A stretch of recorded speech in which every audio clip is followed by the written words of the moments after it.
Hello friends, I'm going to show you how to disable your antivirus for 15 minutes or 30 minutes, or how to stop antivirus if you're inserting pen drive and some softwares are in the pen drive.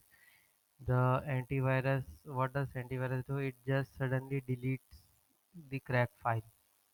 So what you have to do, it's very important for you if your important software pen drive you insert on PC and suddenly your antivirus deletes the crack. For you it's very hectic how to regain those crack. So let's show how it's done. So you see it's how to disable antivirus 15 minutes or 30 minutes. Go to the bottom side of the icon. You'll see your antivirus. Click right click over there. And suddenly if suppose you insert pen drive, you have to right click and stop.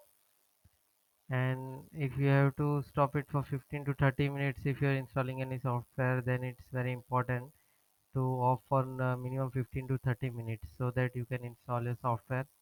And also you have to close your internet on during that period. Just go to right click disable virus protection and see here is done. Done for 15 minutes, 30, 1 hour, next 15 minutes, 30 minutes and 1 hour. You can do any of this and you can install the software. Thank you. Enjoy.